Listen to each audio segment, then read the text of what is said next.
Hi friends, praise God. മക്കളെ സുഖമാണോ? സന്തോഷമാണോ? ഹാപ്പിയാണോ?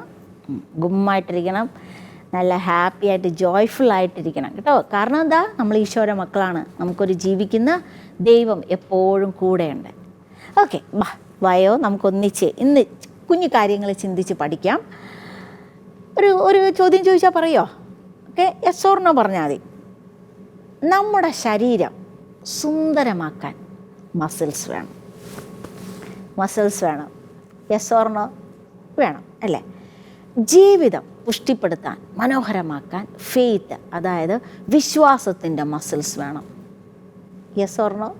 Yes, വേണം അല്ലേ?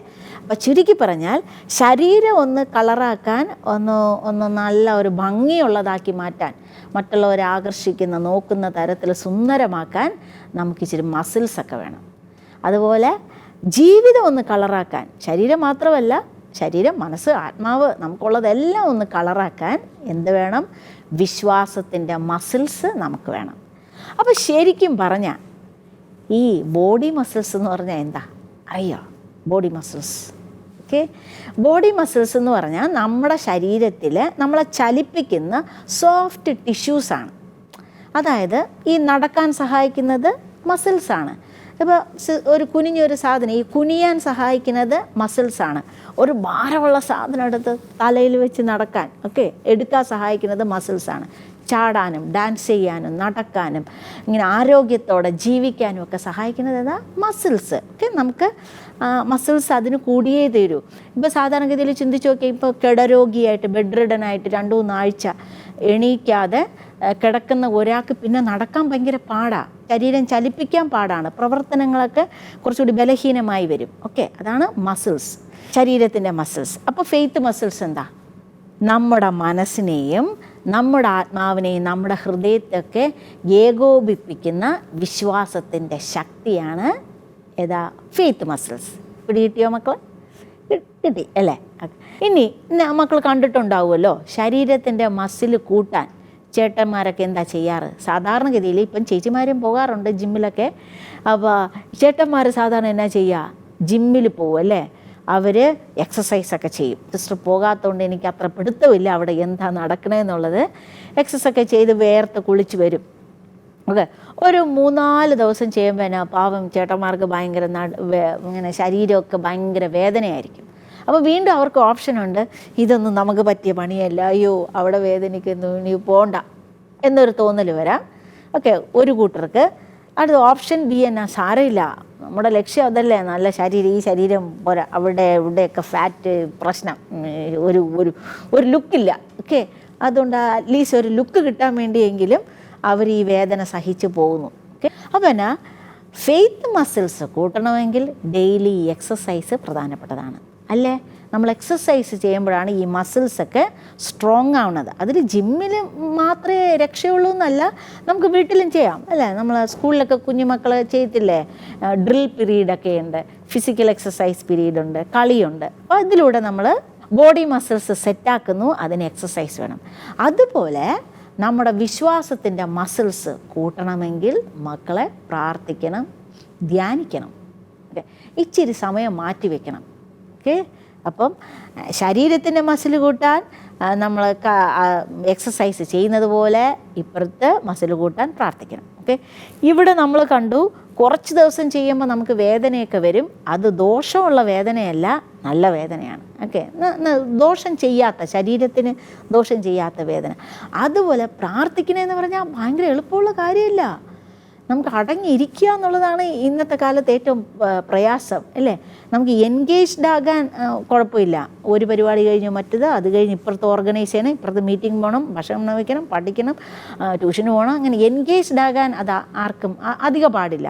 പക്ഷെ ഒന്ന് വെറുതെ ഇരിക്കുക, ഒന്ന് ദൈവത്തെ നോക്കിയിരിക്കുക, ഒന്ന് ബൈബിൾ എടുക്കുക, വായിക്കുക, പാട്ട് കേൾക്കുക, ഇതൊക്കെ ഇച്ചിരി പാടുള്ള പണിയാണ്. പക്ഷെ ആ ബുദ്ധിമുട്ട് അതിജീവിച്ചാൽ നമ്മൾ രക്ഷപ്പെട്ടു. ഓക്കെ, ഇങ്ങനെ ബോഡി നമ്മൾ എക്സസൈസ് ചെയ്തു, അതിൻ്റെ വേദനകളൊക്കെ നമ്മൾ അതിജീവിച്ച് വന്നാലുണ്ടോ ഔട്ട്പുട്ട് സൂപ്പറല്ലേ?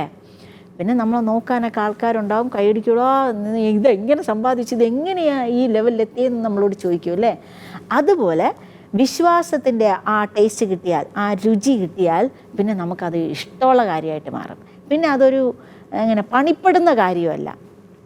ഓക്കെ, ഇനി ബോഡി മസിൽസ് കൂട്ടാൻ എന്താ, നിങ്ങൾ ചേട്ടന്മാരെയൊക്കെ സ്പെഷ്യലി കണ്ടിട്ടുണ്ടാവും. അവർ മുട്ടയുടെ വെള്ളഭാഗം കഴിക്കുന്നു, പ്രോട്ടീൻ കണ്ടൻറ്റഡ് ഫുഡ് കഴിക്കുന്നു അല്ലേ. അതുപോലെ ഫെയ്ത്ത് മസിൽസും അതൊന്ന് സെറ്റാക്കാൻ നമുക്കും വേണം പ്രോട്ടീൻസ്. ഏത് പ്രോട്ടീൻസാ? വചനം, ദൈവം തന്നതാണ്. നമ്മൾ റെഡിമെയ്ഡായിട്ട് നമ്മുടെ കയ്യിലുണ്ട്. ദൈവത്തിന് എന്തൊക്കെ പറയാനുണ്ടോ അതൊക്കെ ഇതിലുണ്ട്. നമുക്ക് എന്തൊക്കെ സംശയമുണ്ടോ അതൊക്കെ ഇതിലുണ്ട്. ഓക്കെ, അങ്ങനെ ഫെയ്ത്ത് മസിൽസ് കൂടുമ്പോൾ ഉള്ള നേട്ടം എന്ന് പറയുന്നത് എന്തായിരിക്കും?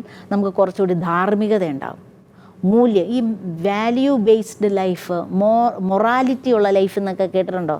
കുഞ്ഞുമക്കൾക്ക് വലുതാവുമ്പോൾ പഠിക്കും. ഓക്കെ, നല്ലൊരു ജെൻറ്റിൽമാൻ, നല്ല ധാർമ്മിക മൂല്യങ്ങളുള്ള ഒരു വ്യക്തിയായിട്ട് മാറാനുള്ള സാധനങ്ങളൊക്കെ ഇത് വായിക്കുമ്പം കിട്ടും. അല്ലാതെ അടച്ചു വെച്ചാൽ എങ്ങനെ മനസ്സിലാവും ഇതിനകത്തുണ്ടെന്ന്? ഇപ്പോൾ നല്ല വജ്രവും മരതകവും എനിക്ക് ആവശ്യമുള്ള നോട്ട് കെട്ടുകളൊക്കെയാണ് ഇതിനകത്തുണ്ട്, പക്ഷെ ഞാൻ തുറക്കുന്നേ ഇല്ല. അറിയോ? ഇല്ല. അങ്ങനെ ഇരുന്നിരുന്ന് അത് വേറെ ആരെങ്കിലും കൊണ്ടുപോകും, ഞാനത് ഉപയോഗിക്കത്തില്ല. അതിന് കാരണം എനിക്കറിയില്ലായിരുന്നു ഇതിനകത്ത് സംഭവം എനിക്ക് ജീവിക്കാനുള്ളതെല്ലാം ഉണ്ടെന്ന്. അപ്പോൾ അങ്ങനെ ആകരുത്, തുറന്ന് വായിക്കുന്നു. ഓക്കെ, വായിക്കുമ്പോൾ എന്നാ ചെയ്യുന്നത്? ചേട്ടന്മാർ പ്രോട്ടീൻസും അതുമായി ബന്ധപ്പെട്ട ഭക്ഷണമൊക്കെ അവർ റെഗുലേറ്റ് ചെയ്ത് കഴിച്ച് അവരുടെ ശരീരം റെഡിയാകുന്നത് പോലെ നമ്മുടെ ഫെയ്ത്ത് മസിൽസ് റെഡിയാകണമെങ്കിൽ ഇത് വായിക്കുമ്പോൾ ധാർമ്മികതയുണ്ടാവും. മറ്റുള്ളവരെ സ്നേഹിക്കാൻ തോന്നും. മറ്റുള്ളവരെന്തെങ്കിലുമൊക്കെ നമുക്ക് ഉപദ്രവം ചെയ്താലും ദോഷം ചെയ്താലും നമ്മളങ്ങ് വെറുതെ വിടും. മക്കളെ, 2 ഓപ്ഷനുണ്ട്. ഇപ്പോൾ ടീച്ചർ വഴക്ക് പറഞ്ഞു, അല്ലെങ്കിൽ മറ്റുള്ളവർ നമ്മളെ വേണ്ടാത്തത് പറഞ്ഞു, നമ്മളെ ദോഷം ചെയ്തു, ഒറ്റപ്പെടുത്തി, വെറുത്തു, കൊള്ളില്ല എന്ന് കുറേ പേരുടെ മുമ്പിൽ വെച്ച് പറഞ്ഞു, എനിക്കൊരു കഴിവില്ല എന്ന് പറഞ്ഞു. അപ്പം നമുക്ക് 2 ഓപ്ഷനുണ്ട്. ഒന്ന് കാണിച്ചു കൊടുക്കാം.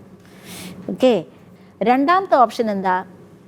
വെറുതെ വിടുക, എൻ്റെ കാരുണ്യത്തിൽ പോയി ജീവിക്കട്ടെ, വെറുതെ വിടുക. കർത്താവ് പറഞ്ഞില്ലേ, പൊക്കോളാം, സമാധാനത്തെ പൊക്കോളാം. നമ്മൾ ഈശോ കുരിശിൽ കിടന്നപ്പം വേണമെങ്കിൽ ആകാശത്തിൽ നിന്ന് തമ്പുരാനാണോ ബുദ്ധിമുട്ട്, നിന്നോട് ക്ഷമിക്കുന്നു അല്ലേ, പിതാവേ ഇവരോട് ക്ഷമിക്കണം, ഇതല്ലേ പറഞ്ഞത്. അപ്പോൾ രണ്ടാമത്തെ ഓപ്ഷൻ നമുക്ക് വെറുതെ വിടാം. അങ്ങനത്തെ ഒരു മനോഭാവം വരണമെങ്കിൽ തമ്പുരാനെ നമ്മൾ ചേർത്ത് വയ്ക്കണം, ആ ഫെയ്ത്ത് മസിൽസ് സ്ട്രോങ് ആക്കണം. ഇനി അടുത്ത ഈ ഫെയ്ത്ത് മസിൽസ് ഉണ്ടായാലുള്ള ഗുണം, നമുക്ക് തോൽവികൾ വരുമ്പോൾ അത് അതിജീവിക്കാനുള്ള ഒരു ശക്തി കിട്ടും, ആത്മവിശ്വാസം കൂടും. ചാരത്തിൽ നിന്ന് പറന്നുയരുന്ന പക്ഷിയാണ് ഫീനിക്സ് പക്ഷി. അപ്പോൾ ആ പക്ഷിയെപ്പോലെ ഇങ്ങനെ ചിറക്കട്ടിച്ച് മതിലുകൾക്ക് മേലെ, വേലിക്ക് മേലെ, മേഘങ്ങൾക്ക് മേലെ അങ്ങ് ആകാശത്തിൽ ഇങ്ങനെ പറന്നുല്ലസിക്കാൻ, മറ്റുള്ളവർ കാണാത്ത കാഴ്ചകളൊക്കെ കാണാൻ പറ്റണമെങ്കിൽ എൻ്റെ കൂട്ട ബോഡി മസിൽസ് മാത്രം പോരാ, ഫെയ്ത്ത് മസിൽസും നമ്മൾ കൂട്ടണം. ഓക്കെ, ഇങ്ങനെ ആത്മവിശ്വാസവും കൂട്ടാൻ, പേടിയെ അതിജീവിക്കാൻ, കോൺഫിഡൻറ്റോടുകൂടി ജീവിക്കാൻ, സന്തോഷത്തോടെ, ഐശ്വര്യത്തോടെ, സമാധാനത്തോടൊക്കെ ജീവിക്കണമെങ്കിൽ മക്കളെ ഈ മസിൽസ് വേണം. ഓക്കെ, ഇനി അപ്പോൾ സിസ്റ്റർ പറഞ്ഞു തരട്ടെ എങ്ങനെ നമ്മുടെ ജീവിതത്തിൽ ഈ ഫെയ്ത്ത് മസിൽസ് സ്ട്രോങ് ആക്കാം. ഓക്കെ, കട്ടപ്പണിയൊന്നുമില്ല, സിമ്പിളാണ്. സിമ്പിളായിട്ടുള്ള കാര്യങ്ങൾ. കൊച്ചു ത്രേസ്യ അങ്ങനെയല്ലേ, വിശുദ്ധ കൊച്ചു ത്രേസ്യ നമ്മുടെ കുഞ്ഞു കുഞ്ഞു കാര്യങ്ങൾ ചെയ്ത് സ്വർഗത്തിലെ രാജകുമാരിയായി. അല്ലെ, ഇന്ന് റോസാ പുഷ്പങ്ങളൊക്കെ ഇട്ട് നമ്മളെ ദൈവത്തോട് അടുപ്പിക്കുന്ന വളരെ ശക്തമായിട്ടുള്ള മിഷണറി ആയിട്ട് കോൺവെൻറ്റിൻ്റെ അകത്തിരുന്ന് വലിയ മിഷണറിയായ വിശുദ്ധ കൊച്ചു ത്രേസ്യ. അതുപോലെ കുഞ്ഞു കുഞ്ഞു കുഞ്ഞു കാര്യങ്ങൾ ചെയ്യാനുള്ള ടിപ്പ് പറഞ്ഞേട്ടെ. ചെയ്യുമോ? ചെയ്യെങ്കിൽ മാത്രമേ സിസ്റ്റർ പറഞ്ഞു തരത്തുള്ളൂ. പ്രോമിസ്? പ്രോമിസ്. ഓക്കെ, അപ്പോൾ ശ്രദ്ധിച്ചിരിക്കണം. ഇനി മക്കൾ ഒരിടവും പോകരുത്, സിസ്റ്ററിനെ നോക്കിയിരിക്കണം. ഓക്കെ, അപ്പോൾ എന്താണ് നമ്മൾ ചിന്തിക്കുന്നത്? ഫെയ്ത്ത് മസിൽസ് എങ്ങനെ കൂട്ടാം. ഓക്കെ, വിശ്വാസത്തിൻ്റെ ശക്തി കൂട്ടാനുള്ള വകുപ്പ്. 1, ഉറങ്ങി എണീക്കുമ്പോൾ എന്ത് ചെയ്യണം? പലവട്ടം സിസ്റ്റർ പറഞ്ഞു തന്നിട്ടുണ്ട്. എന്ത് ചെയ്യണം? ഉറങ്ങി എണീക്കുമ്പോൾ ആദ്യത്തെ ഗുഡ് മോർണിംഗ് തമ്പുരാന് കൊടുക്കുന്നു. ബിഷപ്പേ ഗുഡ് മോർണിംഗ്. ഓക്കെ, പരിശുദ്ധ അമ്മയെ ഇഷ്ടമുള്ളവർക്ക് കൊടുക്കാം, സ്വർഗത്തിലെ ആൾക്കാർക്ക് ആദ്യം നമുക്ക് കൊടുക്കാം. ഓക്കെ, ഗുഡ് മോർണിംഗ് കൊടുക്കുന്നു, കുരിശ് വരയ്ക്കുന്നു, ഈശോയുടെ കരങ്ങളിൽ നമ്മളെ ഏൽപ്പിക്കുന്നു, ഈശോയുടെ തിരുഹൃദയത്തിൽ നമ്മളെ തന്നെ അങ്ങ് പൂർണ്ണമായി സമർപ്പിക്കുന്നു. ഓക്കെ, നമ്മുടെ കുഞ്ഞു കുഞ്ഞു വാക്കുകളിൽ തമ്പുരാനോട് പറയാം. കഴിഞ്ഞു. ഇനി നമ്മൾ ഉണർന്ന് എണീറ്റു. നമ്മൾ എവിടെയായിരിക്കും പോകുന്നത്? അടുക്കളയിലേക്ക് പോവോ, വാഷ്റൂമിലേക്ക് പോവോ? വാഷ്റൂമിൽ പോവോ അല്ലേ? അപ്പോൾ വാഷ്റൂമിൽ പോയി, ഉദാഹരണത്തിന് ഇതാണ് വാഷ്റൂമിൽ പോയി നമ്മൾ പല്ല് തേക്കുന്നു, മുഖം കഴുകുന്നു, കുളിക്കുന്നു അല്ലേ, നമ്മൾ പ്രഭാത കൃത്യങ്ങളൊക്കെ നടത്തുന്നു. അപ്പോൾ ആ സമയത്ത് പറയണം, എൻ്റെ ഈശോയെ, എൻ്റെ ശരീരത്തിലെ അഴുക്ക് കളഞ്ഞ് വൃത്തിയാക്കുന്നു, വെള്ളം കൊണ്ട് ഞാൻ ശുദ്ധീകരിക്കുന്നു. അതുപോലെ എൻ്റെ ദൈവമേ, എൻ്റെ മനസ്സ് തിരുരക്തം കൊണ്ടൊന്ന് കഴുകി ശുദ്ധീകരിക്കണമേ. പറഞ്ഞൂടെ? ഓക്കെ, വെള്ളം കൊണ്ട് ശരീരം കഴുകുമ്പോൾ ദൈവമേ എൻ്റെ മനസ്സ് തിരുരക്തം കൊണ്ട് കഴുകണമേ. ഇനി ഇച്ചിരി കൂടി പറയാൻ താല്പര്യമുള്ളവർക്ക് പറയാം, ഈശോ എൻ്റെ ചിന്തയെ രക്തം കൊണ്ട് കഴുകണം, എൻ്റെ വികാരങ്ങൾ, വിചാരങ്ങൾ, എൻ്റെ ബുദ്ധി, എൻ്റെ അറിവ്, ഞാൻ നേടിയതെല്ലാം ഈശോയെ നിൻ്റെ രക്തം കൊണ്ടൊന്ന് കഴുകണമേ. ഇതിന് അധിക സമയം എടുക്കുമോ? ഇല്ലെന്നേ. നമുക്ക് ചെയ്യുന്നതിൻ്റെ ഇടയിൽ തന്നെ നമുക്കിത് പറയാം. അപ്പോൾ അതിൻ്റെ പ്രത്യേകത എന്നാ, നമ്മളങ്ങനെ ആ വലിയ ദൈവമായിട്ട് ഇങ്ങനെ കണക്റ്റഡ് ആണ്. ഓക്കെ, വലിയ ഹൈ പവറുമായിട്ട് നമ്മൾ ചെറിയ പവർ കണക്റ്റഡ് ആണ്. മാഗ്നറ്റ് കണ്ടിട്ടില്ലേ? കാന്തത്തിൻ്റെ അടുത്ത് ഒരു കുഞ്ഞു തുരുമ്പിച്ച മൊട്ടുപിന്ന് നിങ്ങളൊന്ന് വെച്ച് നോക്കിയേ. വെച്ചിട്ട് ഒരു 2 ദിവസം അവരിങ്ങനെ കെട്ടിപ്പിടിച്ചിരിക്കും, ഇങ്ങനെ ചേർന്നിരിക്കും. 2-ാം ദിവസം നിങ്ങൾ ആ തുരുമ്പിച്ച കഷ്ണം എന്ന് വെച്ചാൽ മൊട്ടുപിന്നെടുത്ത് വേറെ തുരുമ്പിൻ്റെ അടുത്തോ അല്ലെങ്കിൽ എൻ്റെ ഇരുമ്പിൻ്റെ അടുത്തൊക്കെ കൊണ്ടുപോയാൽ അത് ആകർഷിക്കും, കാന്തത്തെ പോലെ ആകർഷിക്കും. കുറേ കഴിയുമ്പോൾ ചാർജ് തീരും, പിന്നെ ആകർഷിക്കത്തില്ല. അപ്പം വീണ്ടും എടുത്തുകൊണ്ട് ഈ ഹൈ പവറിൽ കൊണ്ടുപോയി വയ്ക്കുക. കുറച്ച് കഴിയുമ്പോൾ ഇതിനും പവർ കിട്ടും. ഇതുപോലെയാണ് നമ്മൾ കാന്തത്തോട് മുട്ടുപിന്നെ ചേർന്നിരുന്ന് കാന്തിക ശക്തി ലഭിക്കുന്നത് പോലെ ദുർബലരായ നമ്മളും പോയി വലിയ പവർ നമ്മളെ ദൈവത്തിൻ്റെ കോട്ടയ്ക്കുള്ളിൽ പോയി ഇച്ചിരി നേരം വെറുതെ ഇരുന്നാൽ മതി. ആ പണിയൊന്നുമില്ല, വെറുതെ പോയി കണ്ണിൽ നോക്കി കഥ പറഞ്ഞിരുന്നാൽ മതി. കുറച്ച് കഴിഞ്ഞ് തിരിച്ചെടുക്കുമ്പോൾ ഇതിൻ്റെ പവർ നമുക്ക് കിട്ടും. ഓക്കെ, അപ്പോൾ ആദ്യം പറഞ്ഞത് തന്നെ ആദ്യത്തെ ഗുഡ് മോർണിംഗും ആദ്യത്തെ സമർപ്പണം തമ്പുരാന് കൊടുക്കുന്നു. 2-ാമത് വാഷ്റൂമിലേക്ക് പോയി ശരീരം കഴുകുമ്പോൾ എന്ത് പറയും? വെള്ളം കൊണ്ട് എന്നെ കഴുകുമ്പോൾ തമ്പുരാനെ നിൻ്റെ രക്തം കൊണ്ട് എൻ്റെ മനസ്സിനെ കഴുകണമേ, വികാരങ്ങളെ, വിചാരങ്ങളെ, ചിന്തകളെ, പ്രവർത്തികളെ എല്ലാം കഴുകി വിശദീകരിക്കണേ. ഓക്കെ, ഇനി നമ്മൾ കുളിച്ചു കഴിഞ്ഞിട്ട് എന്താ ചെയ്യുക? ഡ്രസ്സ് ഇടും അല്ലേ? നമ്മൾ ഫ്രഷ് ആയിട്ടുള്ള ഡ്രസ്സ് ഇടും. അതുപോലെ ഈ ഡ്രസ്സ് ധരിക്കുമ്പോൾ പറയണേ, ഈശോയെ എന്നെ വിശുദ്ധിയുടെ കുപ്പായം കൊണ്ട് പൊതിയണമേ. മക്കളെ, നിങ്ങൾക്കറിയോ, ഇന്ന് ലോകത്തിലെ ഏറ്റവും പ്രയാസമുള്ള കാര്യമാണ് വിശുദ്ധി കാത്തു സൂക്ഷിക്കുക. നമ്മുടെ മനസ്സും ശരീരമൊക്കെ വിശുദ്ധിയോടെ കാത്തു സൂക്ഷിക്കുക ഭയങ്കര ചലഞ്ചിങ് ആണ്. അപ്പം നമുക്ക് സ്വർഗത്തിൻ്റെ സഹായം ചോദിക്കാം. തമ്പുരാനെ, ഞാൻ ഈ കുപ്പായം അണിയുമ്പോൾ ശരീരത്തിൽ നമ്മൾ മറക്കേണ്ട ഭാഗങ്ങൾ മറിച്ച് ശരീരം കാത്തു സൂക്ഷിക്കാനാണ് നമ്മൾ വസ്ത്രം ധരിക്കണേ. ഇതുപോലെ വിശുദ്ധിയുടെ കുപ്പായം എന്നെ ഒന്ന് അണിയിക്കണേ. പറഞ്ഞൂടെ? സിമ്പിൾ. അപ്പം 3 കാര്യമായി. പിന്നെ നമ്മൾ ഡ്രസ്സൊക്കെ ആയിട്ട് എന്നാ ചെയ്യും? നമ്മൾ അടുക്കളയിൽ വരുന്നു, അല്ലെങ്കിൽ ഡൈനിങ് ടേബിളിൽ വന്ന് ഭക്ഷണം കഴിക്കാനിരിക്കുന്നു. ഇത് ശ്രദ്ധിച്ചേക്കണം. ഭക്ഷണം കഴിക്കുമ്പോൾ എൻ്റെ മക്കളെ ആദ്യം നന്ദി പറയണം. ആദ്യം ഉപ്പില്ല, പുളിയില്ല, എരിവ് കൂടിപ്പോയി, ഈ ഡയലോഗല്ല. ഓക്കെ, അത് പറ്റിപ്പോയി, എന്ത് ചെയ്യാനാണ്? ഇനി നമ്മൾ പറഞ്ഞിട്ടും ഒന്നും മാറ്റാൻ പറ്റത്തില്ല. ഓക്കെ, അമ്മയ്ക്ക് വിഷമം കൂടുന്നതല്ലാതെ അമ്മയുടെ ഈ ഉഷാറ് കുറയ്ക്കുന്നതല്ലാതെ പ്രത്യേകിച്ച് മാറ്റമൊന്നും വരില്ല. അപ്പം അതിന് മുമ്പ്, അതൊക്കെ പറയുന്നതിന് മുമ്പ് ദൈവമേ ഈ ഭക്ഷണം തന്നതിന് നന്ദി. ഉപ്പുമാവായാലും മക്കൾ പറയണം നല്ല ഭക്ഷണം, വാവ് ടേസ്റ്റ്, കൊള്ളാം. പുട്ടായാലും ഇന്നലെ പുട്ട് കഴിച്ചു, പിന്നെ ഞാൻ പുട്ട് കഴിച്ചു, ഇന്നും പുട്ട് വന്നാലും പറയണം ആദ്യം എന്ത് പറയണം? താങ്ക് യു ഈശോയെ. മക്കൾ, പുട്ട് കിട്ടാത്ത ആൾക്കാരുണ്ട്, കണ്ടില്ലേ? യുദ്ധമൊക്കെ നടക്കുന്നത് നമുക്കറിയാലോ, എന്തുമാത്രം ബുദ്ധിമുട്ടാണ്. ഉള്ളവർക്ക് ഇന്ന് ഇല്ലായ്മയാണ്. ഓക്കെ, അതുകൊണ്ട് പറയണം ദൈവമേ താങ്ക് യു. എല്ലാത്തിനും ഭക്ഷണത്തിൻ്റെ അടുത്ത് വരുമ്പോൾ അറിയാതെ മനസ്സിൽ താങ്ക് യു പറയണം. ഒരു 3 ദിവസം പ്രാക്ടീസ് ചെയ്താൽ മതി. 4-ാം ദിവസം ഓട്ടോമാറ്റിക്കായിട്ട് നമുക്കിങ്ങനെ വരും. ഓക്കെ, മറക്കില്ലല്ലോ. ഇത് കഴിഞ്ഞിട്ട് വേണം, ഇപ്പോൾ അഥവാ ഉപ്പ് ഭയങ്കര ഉപ്പാണ്, എന്ത് പറയണം? അമ്മ എന്നും ഇതാണല്ലോ എന്ന് പറഞ്ഞ് ഇങ്ങനെ സിംഹം ഗർജിക്കുന്നത് പോലെ ഗർജിക്കരുത്. അമ്മേ അടുത്ത പ്രാവശ്യം ഒന്ന് ശ്രദ്ധിക്കണം, ഇതൊന്ന് കുറഞ്ഞാൽ വളരെ നന്നായിരുന്നു. മയത്തിൽ പറയണം. ഓക്കെ, അപ്പം ഭക്ഷണം കഴിക്കുമ്പോൾ നന്ദി പറയണം. ഇനി വേണമെങ്കിൽ മക്കൾക്ക് ഒന്നും കൂടി ചേർത്ത് വയ്ക്കാം. എന്താ, ഈ ഭക്ഷണം കഴിക്കുമ്പോൾ നമ്മൾ നല്ല ടേസ്റ്റോടുകൂടി ആസ്വദിച്ച് കഴിക്കുന്നത് പോലെ ഈ വചനം ഒരു ആസ്വദിച്ച് കേൾക്കാൻ, ആസ്വദിച്ച് പഠിക്കാനുള്ള കൃപ തരണമേ എന്ന് പ്രാർത്ഥിച്ചൂടെ? കൃപ എന്ന് പറയുന്നത് നമ്മൾ ഉണ്ടാക്കുന്നതല്ല, ഫ്രീ ആയി ദൈവം തരുന്നതാണ്. അപ്പോൾ നമ്മളോട് ദൈവത്തോട് ചോദിക്കാം, തമ്പുരാൻ തരും. ഓക്കെ, ആ കൃപ തരണമേ. ഓക്കെ, ഭക്ഷണം കഴിക്കുമ്പോൾ ഈ ആവേശം എനിക്ക് വചനം പഠിക്കാനും കൂദാശ ജീവിതം നയിക്കാനും ഒക്കെ ഉള്ള കൃപ തരണമേ എന്ന് പ്രാർത്ഥിക്കില്ലേ മക്കളെ? അപ്പോൾ സിസ്റ്റർ പറഞ്ഞു വന്നത്, ഭക്ഷണം കഴിക്കുമ്പോഴെപ്പോഴും നമ്മൾ ദൈവത്തിന് ഉടയതമ്പുരാന് നന്ദി പറയണം. ഓക്കെ, നന്ദി ആയിരിക്കണം ആദ്യം നമുക്ക് വരേണ്ടത്. അപ്പോൾ ഈ നന്ദി വരുമ്പോൾ ക്രമേണ നമ്മുടെ കുറ്റവും കുറവും ഒക്കെ അങ്ങ് ലയിച്ചു പോവും, ചെറുതായി പോവും. അതാണ് നമ്മൾ ഫോക്കസ് ചെയ്യണമെങ്കിൽ പിന്നെ അതായിരിക്കും അന്ന് നമ്മളെ മൊത്തവും നയിക്കുന്നത്. അത് വേണ്ട. ഓക്കെ, അപ്പോൾ എപ്പോഴും ഈ ഭക്ഷണം തന്ന അപ്പയും അമ്മയോടൊക്കെ നമ്മൾ നന്ദിയുള്ളവരായിരിക്കണം. അവരാണ് നമ്മുടെ ശരീരമൊക്കെ ഇങ്ങനെയൊക്കെ മെനയാക്കി കൊണ്ട് നടക്കാൻ സഹായിക്കുന്നത് അല്ലേ? അവരുടെ അധ്വാനം. അവരുടെ കഷ്ടപ്പാട്. അപ്പോൾ അവരെ നമ്മൾ നന്ദിയോടെ ഓർക്കണം. അതിനു മുമ്പ് ഇതെല്ലാം പപ്പയും അമ്മയും തന്ന് അവർക്ക് ആരോഗ്യം കൊടുക്കുന്ന ദൈവത്തിന് നമ്മളെപ്പോഴും നന്ദിയുള്ളവരായിരിക്കണം. ഓക്കെ, അപ്പോൾ അതോടൊപ്പം വിശ്വാസത്തിൻ്റെ മസിൽ കൂട്ടണമെങ്കിൽ, ഫെയ്ത്ത് മസിൽസ് കൂട്ടണമെങ്കിൽ എന്നാ ചെയ്യണം? അതുപോലുള്ള ഒരു ആവേശം, ഓക്കെ, ഭക്ഷണത്തിനോടുള്ള ഒരു ആർത്തിയും കൊതിയും ഒക്കെ ഉള്ളതുപോലെ വചനം പഠിക്കാനും പള്ളിയിൽ പോകാനും കൂദാശ ജീവിതം നയിക്കാനും ഒക്കെ ഒരു കൊതി തരണേ തമ്പുരാനേ എന്ന് പറഞ്ഞ് ആത്മാർത്ഥമായിട്ട് പ്രാർത്ഥിക്കാം. ചെയ്തൂടെ? കഴിക്കുന്ന സമയത്ത് തന്നെ നമുക്ക് വായിൽ ഭക്ഷണം പോകുന്നത് പോലെ നമ്മുടെ ശരീരത്തിൽ നമുക്ക് മനസ്സുകൊണ്ട് പ്രാർത്ഥിക്കാം. ഓക്കെ, പിന്നെ എന്താ ചെയ്യുക?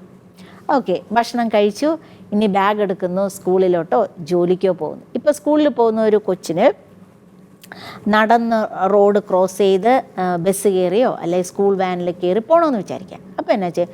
ഈ പോണ വഴിക്ക് നമ്മൾ പറയാം, നമുക്ക് ഒറ്റയ്ക്ക് പോകണ്ട, ഒരു കൂട്ടായാലോ? കാവൽ മാലാഖയോട് പറയണം, കാവൽ മാലാഖ വായോ, നമുക്കൊന്നിച്ച് സ്കൂളിലേക്ക് പോവാം. നമ്മൾ 91 സങ്കീർത്തനത്തിൽ പറയുന്നില്ലേ, നിൻ്റെ വഴികളിൽ നിന്നെ കാത്തുപാലിക്കാൻ അവിടുന്ന് തൻ്റെ ദൂതന്മാരോട് കൽപ്പിക്കും, അവർ നിൻ്റെ പാദം കല്ലിൽ തട്ടാതിരിക്കാൻ നിന്നെ വഹിച്ചുകൊള്ളും. അപ്പോൾ നമുക്ക് ഒരു സെറ്റായിട്ടുള്ള ഒരു ദൂതനെ ദൈവം തന്നിട്ടുണ്ട്. അപ്പോൾ ആ കാവൽ മാലാഖയെ കൂട്ടി പോകണം. ഓക്കെ, മറന്നു പോവുമോ? ഇല്ലല്ലേ? ഓക്കെ, കാവൽ മാലാഖയെ കൂട്ടി ഇനി ഇതുപോലെ പഠിക്കാനിരിക്കുമ്പോൾ ഒറ്റയ്ക്കിരുന്ന് പഠിക്കരുത്, നമ്മൾ മറന്നു പോവും. നമുക്ക് ഗ്രാസ്പിംഗ് പവർ, അല്ലെങ്കിൽ പഠിക്കുന്ന കാര്യങ്ങൾ മനസ്സിലാക്കി രജിസ്റ്റർ ചെയ്ത് വെക്കാനൊക്കെ ചിലപ്പോൾ നമുക്ക് പറ്റില്ല. അപ്പം പറയണത്, ദൈവമേ എന്നെ അടുത്തിരുത്തി എന്നെ ഒന്ന് പഠിപ്പിക്കണേ, ഇവിടെ വന്നിരിക്കണം. അപ്പോൾ ഓപ്ഷനുണ്ട്, ഈശോയെ വേണമെങ്കിൽ ഇരുത്താം, അല്ലെങ്കിൽ പറയണം മാതാവിൻ്റെ അടുത്ത്, മാതാവിൻ്റെ മടിത്തട്ടിലിരുത്തി എന്നെ ഒന്ന് പഠിപ്പിക്കണേ. ഉണ്ണീശോയൊക്കെ മാതാവ് പഠിപ്പിച്ചിട്ടുണ്ടല്ലോ അല്ലേ? ഈശോ ഒരു യൂണിവേഴ്സിറ്റിയിലൊന്നും പോയില്ല, ഒരു കോളേജിലും പോയില്ല, മാതാവാണ് എല്ലാ ട്രെയിനിങ്ങും കൊടുത്തത്. അവൻ പറയണം, മാതാവേ അമ്മയുടെ മടിത്തട്ടിലിരുത്തി എന്നെ ഈ കണക്ക്, ഫിസിക്സ്, സയൻസ് ഇതെല്ലാം നീ പഠിപ്പിച്ചു തരണം. പറഞ്ഞൂടെ? ഓക്കെ, അവൻ പഠിച്ചു. ഇനി ജോലിക്ക് പോകുന്നവർ എന്നാ ചെയ്യുക? ജോലിക്ക് പോകുന്നവരും മാതാവിൻ്റെ അടുത്ത് ഈശോയുടെ അടുത്ത് പറയണത്, എന്നെ അടുത്തിരുത്തി എന്നെ സഹായിക്കണേ. ഈ ജോലി ചെയ്യുമ്പോൾ കഷ്ടപ്പെട്ട് ജോലി ചെയ്യാതെ ഇഷ്ടപ്പെട്ട് സന്തോഷത്തോടെ ജോലി ചെയ്യാൻ, ജോലി എടുക്കാൻ എന്നെ ഒന്ന് സഹായിക്കണമേ. സിമ്പിൾ പ്രാർത്ഥിക്കാം. ഓക്കെ, അപ്പം കുറച്ച് അധികമായി ഓർക്കുമല്ലോ അല്ലേ? ഇനി എന്താ ചെയ്യുക? നമ്മൾ ജോലി കഴിഞ്ഞു വീട്ടിൽ വരുമ്പോൾ നമ്മളിങ്ങനെ കയറുമ്പോൾ ഒരു വചനമുണ്ട്, മലാക്കി 3:12, അനുഗ്രഹീതർ എന്ന് ജനതകൾ നിന്നെ വിളിക്കും, നീ വസിക്കുന്ന ദേശം ആനന്ദത്തിൻ്റെ ദേശമാകും. അപ്പോൾ വരമ വിട്ടതേമേ, ഇത് സന്തോഷവും സമാധാനവും ഐശ്വര്യമൊക്കെ നിറഞ്ഞു നിൽക്കുന്ന വീടാക്കി മാറ്റണമേ എൻ്റെ വീട്. ഓക്കെ, ആര് വന്നാലും ഉസ്തി പിടിച്ച് പോകരുത്, സന്തോഷത്തോടെ പോകണം. ഓക്കെ, അങ്ങനെ നമുക്ക് പ്രാർത്ഥിച്ചൂടെ? ഓക്കെ, എൻ്റെ വീട് അനുഗ്രഹത്തിൻ്റെ വീടായിരിക്കണമേ, ഈ വീട്ടിൽ വസിക്കുന്നവരെല്ലാം അനുഗ്രഹീതരെന്ന് വിളിക്കപ്പെടണമേ. ഓക്കെ, നമുക്ക് അങ്ങനെ പ്രാർത്ഥിക്കാം. ഈ വചനം മലാക്കി 3:12 കേട്ടോ. അപ്പം നമ്മൾ വീട്ടിൽ കയറി പിന്നെ എന്താ ചെയ്യുക മക്കളെ? നമ്മൾ വീണ്ടും ഭക്ഷണം കഴിക്കുന്നു, പ്രാർത്ഥിക്കുന്നു അല്ലേ? അപ്പം പ്രാർത്ഥിക്കുമ്പോൾ നമുക്ക് വീണ്ടും പ്രാർത്ഥിക്കാം, എൻ്റെ ഈശോയെ ശിഷ്യന്മാരെങ്ങനെ ആഗ്രഹത്തോട് ദൈവത്തിൻ്റെ അടുത്തിരുന്നു. ദൈവം ഓരോ ഉപമകളൊക്കെ പറയുന്നു, ഓരോ സ്ഥലങ്ങളിലൊക്കെ കൊണ്ടുപോകുന്നു, അത്ഭുതങ്ങളും അടയാളങ്ങളൊക്കെ കാണിക്കുമ്പോൾ ഈ കൂടെയുള്ള ശിഷ്യന്മാരെ എങ്ങനെയായിരിക്കും ഇരുന്നേ? കൊതിയോടെ അല്ലേ? അതാണല്ലോ, എന്നെ പഠിപ്പിക്കണമേ ഈശോയെ, നീ എങ്ങനെ ദൈവത്തോട് പ്രാർത്ഥിക്കാം അതുപോലെ ഞങ്ങളെയും പഠിപ്പിക്കണേ എന്ന് പറയുന്നുണ്ട്. അപ്പോൾ അത്രമാത്രം ആഗ്രഹം, അതുപോലെ ആഗ്രഹത്തോടെ പ്രാർത്ഥിക്കാൻ, സമയം മാറ്റിവെച്ച് പ്രാർത്ഥിക്കാൻ ഒന്ന് സഹായിക്കണമേ. ഓക്കെ, പ്രാർത്ഥിച്ചു. പിന്നെ എന്താ ചെയ്യുക? നമ്മൾ പ്രാർത്ഥിച്ചു, വീണ്ടും ഭക്ഷണം കഴിക്കുന്നു, നമ്മൾ നന്ദി പറയുന്നു. ഉറങ്ങുമ്പോൾ നമ്മൾ കാര്യങ്ങളൊക്കെ ചെയ്തു ഉറങ്ങുന്നത്. അതിൻ്റെ ഇടയിൽ ഒരു കാര്യം കൂടി പറയാം, നമ്മൾ മൊബൈലൊക്കെ കാണുമല്ലോ അല്ലേ? നമ്മൾ മെസ്സേജൊക്കെ അയക്കുന്നു, കാണുന്നു. അപ്പോൾ അതിൽ ഒരു പ്രഭാഷകൻ്റെ പുസ്തകം 23-ാം അധ്യായത്തിൽ പറയുന്നുണ്ട്, അമിതമായ ഭോഗാസക്തിയോ നിർലജ്ജമായ വികാരങ്ങൾക്ക് എന്നെ അടിമപ്പെടുത്തരുത്. നമുക്ക് ആ ഭാഗം എടുക്കാം. ഓക്കെ, നിർലജ്ജമായ വികാരങ്ങൾക്ക് എന്നെ അടിമപ്പെടുത്തരുത്. അതുപോലെ 119-ാം സങ്കീർത്തനം 37 വചനമുണ്ട്, വ്യർത്ഥതകളിൽ നിന്ന് എൻ്റെ ദൃഷ്ടി തിരിക്കണമേ, അങ്ങയുടെ മാർഗത്തിൽ ചരിക്കാൻ എന്നെ ഉജ്ജീവിപ്പിക്കണമേ. ഒക്കെ നമുക്ക് ഇഷ്ടമുള്ള കാര്യമാണ് മൊബൈലിൽ നോക്കുക. എൻ്റർടൈൻമെൻറ്റ് പ്രോഗ്രാംസാണ് നമ്മൾ കൂടുതൽ ഇഷ്ടപ്പെടുന്നത്. വൺ ആഫ്റ്റർ അതേതർ നമ്മൾ അറിയാതെ ഇങ്ങനെ കണ്ടുകൊണ്ടിരിക്കും, നമ്മുടെ സമയം എടുത്തുകൊണ്ട് പോകും. ഓക്കെ, ഇങ്ങനെ കാണുമ്പോൾ നമുക്ക് ഒരു കുഞ്ഞി പ്രാർത്ഥന ഒക്കെ അവിടെ ഒരു ദൈവാംശം നമ്മളിടുന്നു. ദൈവമേ, അധമ വികാരങ്ങൾക്ക് വഴി തെളിക്കരുത്, നിർലജ്ജമായ വികാരങ്ങൾക്ക് എന്നെ അടിമപ്പെടുത്തരുത്, വ്യർത്ഥതകളിൽ നിന്ന് എൻ്റെ ദൃഷ്ടി തിരിക്കണമേ. 2 ദിവസം ഒന്ന് ട്രൈ ചെയ്താൽ മതി, പിന്നെ അത് ഫ്ലോ വന്നോളും. ഓക്കെ, നമ്മളിതുപോലെ മൊബൈൽ കാണുമ്പോഴും ആവശ്യമില്ലാത്ത പരിപാടികളൊക്കെ ചെയ്യുമ്പോഴൊക്കെ നമുക്ക് ചെയ്യാം. ഓക്കെ മക്കൾ, ഇത്രയും കിട്ടിയല്ലോ. വീണ്ടും രാത്രിയായി, നമ്മൾ ഉറങ്ങാൻ കിടക്കുന്നു. അപ്പോൾ അവസാനത്തെ ഗുഡ് നൈറ്റ് ഈശോയ്ക്ക് കൊടുക്കണം. വേണമെങ്കിൽ പറയാം, ഈശോയെ എൻ്റെ അടുത്ത് കിടക്കണം. മാതാവേ, പേടിയുള്ളവർക്കൊക്കെ ചെയ്യാം കേട്ടോ. ഇച്ചിരി ടെൻഷനും ഇരുട്ടൊക്കെ പേടിയുള്ളവർ പറയുന്നു, തമ്പുരാനെ അടുത്ത് കിടക്കണം, മാലാഹമാരെ നിങ്ങൾ ചുറ്റി നിൽക്കണം, ഞാനിതാ ഉറങ്ങാൻ പോവാണ്, അമ്മയുടെ മടിത്തട്ടിൽ കിടന്ന് ഞാനിതാ ഉറങ്ങാൻ പോവാണ്, നാളെ നന്നായിട്ട് പുതിയ അത്ഭുതങ്ങൾ കാണാൻ തക്കവിധം എന്നെ ഉണർത്തണമേ എന്ന് പറഞ്ഞ് പ്രാർത്ഥിച്ച് അവസാനിക്കാം.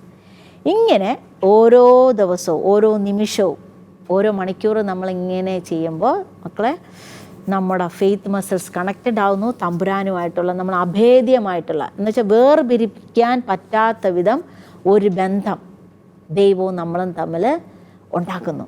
മുറിച്ച് മാറ്റാൻ പറ്റാത്ത ഒരു ബന്ധം ദൈവവുമായിട്ടുണ്ടാകുന്നു.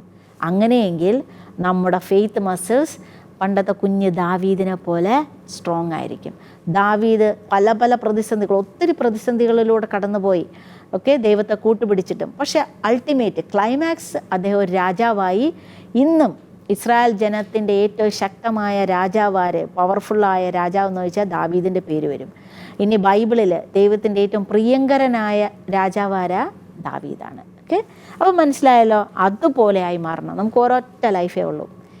എപ്പം വേണോ ജീവിതം പോകാം, മണ്ണോട് മണ്ണ് ചേരാം. അതിനു മുമ്പ് മക്കൾ സന്തോഷത്തോടെ, ആനന്ദത്തോടെ, സംതൃപ്തിയോടെ ജീവിക്കാൻ ശരീരത്തിന് മസിൽ വേണം. അതിനേക്കാളുപരി വിശ്വാസത്തിൻ്റെ മസിൽ വേണം. അപ്പോൾ ഒന്നും കൂടി പറഞ്ഞ് അവസാനിപ്പിക്കാം. ഓക്കെ, അപ്പോൾ നമ്മളിന്ന് ചിന്തിച്ചത് എന്താ? Body muscles versus faith muscles. അപ്പോൾ ഫെയ്ത്ത് മസിൽസും ബോഡി മസിൽസ് ഇതെങ്ങനെ, ഫെയ്ത്ത് മസിൽസ് എങ്ങനെ കുറച്ചുകൂടി സ്ട്രോങ് ആക്കാമെന്നുള്ള വകുപ്പുകളാണ് സിസ്റ്റർ പറഞ്ഞത്.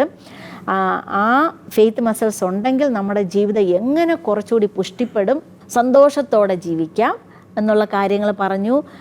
ഫെയ്ത്ത് മസിൽസ് കൂടുമ്പോൾ ഭയം പോകും, തോൽവികൾ വന്നാലും നമ്മൾ അതിജീവിക്കും, നമ്മുടെ മാനസിക ആരോഗ്യം കൂടും, നമുക്ക് മറ്റുള്ളവരെ സഹായിക്കാനും മറ്റുള്ളവരെ ടോളറേറ്റ് ചെയ്യാനും അഡ്ജസ്റ്റ് ചെയ്യാനും ഒക്കെ സഹായിക്കാൻ പറ്റും. ദൈവത്തോടുള്ള ഒരു ബന്ധം സ്ഥാപിക്കാൻ ഫെയ്ത്ത് മസിൽസ് സഹായിക്കും. അങ്ങനെ പല പല പല കാര്യങ്ങളുണ്ട്. ഇനി അത് കൂട്ടാനുള്ള വകുപ്പ് അതും കൂടി ശ്രദ്ധിച്ചിരുന്നോ? ഓക്കെ, ഉണരുമ്പോൾ മക്കൾ തന്നെ പറഞ്ഞു തന്നേ, സിസ്റ്ററിനെ ഉണരുമ്പോൾ എന്ത് ചെയ്യണമെന്ന് പറഞ്ഞു? പ്രാർത്ഥിക്കണം. ആദ്യത്തെ ഗുഡ് മോർണിംഗ് ഈശോയ്ക്ക്, സ്വർഗത്തിലെ അംഗങ്ങൾക്ക്, അതായത് സ്വർഗീയ വൃന്ദത്തിന്, മാതാവിന്, ഔസേപ്പിതാവിന്, നിങ്ങൾക്ക് ആരൊക്കെയാണ് ഫേവറേറ്റ് അവർക്കൊക്കെ ഗുഡ് മോർണിംഗ് കൊടുക്കുന്നു. നമ്മളത് കഴിഞ്ഞിട്ട് വാഷ്റൂമിൽ പോകുമ്പോൾ വെള്ളം കൊണ്ട് നമ്മളെ തന്നെ കഴുകി വെടിപ്പാക്കുമ്പം പറയണം, ഈശോയെ ഞാൻ വെള്ളം കൊണ്ട് എൻ്റെ ശരീരത്തെ ശുദ്ധീകരിക്കുമ്പോൾ എൻ്റെ മനസ്സ് തിരുരക്തം കൊണ്ട് ശുദ്ധീകരിക്കണമേ. ഓക്കെ, അത് കഴിഞ്ഞ് കുപ്പായം ഇടുന്നു, ഡ്രസ്സ് ഇടുമ്പം പറയണം, ഈശോയെ വിശുദ്ധിയുടെ കുപ്പായം എന്നെ അണിയിക്കണമേ. അത് കഴിഞ്ഞ് നമ്മൾ ഡൈനിങ് ടേബിളിൽ ഭക്ഷണം കഴിക്കാൻ പോകുമ്പോൾ എന്ത് പറയണം? ദൈവത്തിന് നന്ദി പറയണം. ഭക്ഷണത്തിൻ്റെ മുമ്പിൽ ഒരിക്കലും കുറ്റവും കുറവും നമ്മൾ പറയില്ല കേട്ടോ, പ്രോമിസ്. ഓക്കെ, നമ്മൾ പറയില്ല. അപ്പോൾ ദൈവത്തിന് നന്ദി പറയുന്നു. അത് കഴിഞ്ഞിട്ട് നമ്മൾ പറയുന്നത്, ദൈവമേ ഈ ഭക്ഷണം ഞാൻ ആർത്തിയോടെ സമയാസമയം കഴിക്കുന്നത് പോലെ ഈ വചനം സമയാസമയം കഴിക്കാനുള്ള ഒരു ഉഷാറും ഒരു തീഷ്ണതയും ഒരു കൊതിയും ഒരു ആർത്തിയൊക്കെ തരണേ എന്ന് പറഞ്ഞ് നമുക്ക് പ്രാർത്ഥിക്കാം. അതുപോലെ തന്നെ കൂദാശ ജീവിതം, പള്ളിയിലേക്ക് പോകാനുള്ള ഒരു ഇഷ്ടമൊക്കെ തരണേ എന്ന് പ്രാർത്ഥിക്കാം. ഓക്കെ, അത് കഴിഞ്ഞ് നമ്മൾ എന്താ ചെയ്തു? നമ്മുടെ സ്കൂളിൽ പോകാൻ റെഡിയാവുന്നു, അല്ലെങ്കിൽ ജോലിക്ക് പോകുന്നു. ആ യാത്രയിൽ ഒറ്റയ്ക്ക് പോകരുത്, കൂടെ കാവൽ മാലാഹയുടെ പ്രാർത്ഥിച്ച് കാവൽ മാലാഹയെ കൂട്ടി പോകണം. നമ്മൾ ഡ്രൈവ് ചെയ്യുമ്പോഴൊക്കെ പറയണം, കർത്താവെ പുറകിലിരുന്നോ, നമുക്കൊന്നിച്ച് യാത്ര ചെയ്യാം, അല്ലെ മാലാഖയെ കൂടെ പറഞ്ഞ് നമുക്ക് അടുത്ത സീറ്റിൽ, അല്ലേ? അപ്പോൾ ഡ്രൈവറിൻ്റെ സീറ്റ് കഴിഞ്ഞിട്ട് അടുത്തുള്ള സീറ്റിൽ അങ്ങിരിക്കണേ, കൂടെ വരണേ എന്ന് പറഞ്ഞ് മാലാഹയെ കൂട്ടി പോകുന്നു. പഠിക്കുമ്പോൾ എന്ത് പറയണു? മാതാവിൻ്റെ മടിത്തട്ടിലിരുത്തി എന്നെ പഠിപ്പിക്കണേ എന്ന് പറയുന്നു. ജോലി ചെയ്യുമ്പം പറയണം, ഈശോയെ എൻ്റെ കൂടെ ഉണ്ടാകണമേ. എന്താണ് ഈ ചെയ്യുന്ന ജോലിയൊക്കെ കഷ്ടപ്പെട്ട് ഇറിറ്റേറ്റഡായി ചെയ്യാതെ ഇഷ്ടപ്പെട്ട് ജോലി ചെയ്യാനുള്ള ഒരു കൃപ തരണമേ എന്ന് പ്രാർത്ഥിക്കുന്നു. തിരിച്ച് വീട്ടിൽ വരുന്നു, വീണ്ടും ചായ കുടിക്കുന്നു, ദൈവത്തിന് നന്ദി പറയുന്നു, കാര്യങ്ങളൊക്കെ ചെയ്യുന്നു. വീട്ടിലേക്ക് കയറി വരുമ്പോൾ ഈ ഭവനത്തിൽ ജീവിക്കുന്നവരെല്ലാവരെയും അനുഗ്രഹിക്കപ്പെട്ടവരാക്കി മാറ്റണമേ, ഈ ദേശം അനുഗ്രഹിക്കപ്പെടണമേ എന്ന് പറഞ്ഞ് നമുക്ക് ബ്ലസ് ചെയ്യാം. പിന്നെ രാത്രിയായി കിടക്കുമ്പോൾ ഗുഡ് നൈറ്റ് ഈശോയ്ക്ക് കാവൽ മാലാഹമാരെയൊക്കെ ചുറ്റും നിർത്തി നമ്മൾ സുഖമായിട്ട് നന്ദി പറഞ്ഞ് ഉറങ്ങുന്നു. ഇങ്ങനെ ചെയ്യുമ്പോൾ ക്രമേണ നമ്മുടെ ഫെയ്ത്ത് മസിൽ സ്ട്രോങ് ആയിരുന്നു. മക്കൾ ഒരു 3 ദിവസം കൂടിപ്പോയ ഒരു 7 ദിവസം നിങ്ങൾ ട്രൈ ചെയ്യും. 7 ദിവസം ട്രൈ ചെയ്തിട്ട് അങ്ങനെ ചെയ്യുമ്പോൾ ബാക്കിയുള്ള ദിവസം നമ്മുടെ ബ്രെയിൻ അറിയാതെ ഓർമ്മപ്പെടുത്തി തരും. ആദ്യത്തെ 3 ദിവസം ഇച്ചിരി കഷ്ടപ്പാടാണ്, മറന്നു പോകും. അതുകൊണ്ട് കോൺഷ്യസ് ആയിട്ട് ഓർത്തോർത്ത് ചെയ്യുക. അങ്ങനെ ദിവസം മുഴുവനും ദൈവവും ചേർന്ന് ഇങ്ങനെ നമ്മൾ നടക്കും. ഇണ പിരിയാൻ പറ്റാത്ത ഒരു ബന്ധം, സ്ട്രോങ് ബന്ധം ഉണ്ടാകും. ഓക്കെ, അങ്ങനെ നമുക്ക് ജീവിക്കാം. ബോഡി മസിൽസും ഫെയ്ത്ത് മസിൽസും ഒക്കെ ഉള്ള നല്ല നല്ല മിടുക്കന്മാരായിട്ട് സന്തോഷത്തോടെ ജീവിക്കാം. അതിന് ഈശോ അനുഗ്രഹിക്കട്ടെ. ആമേൻ.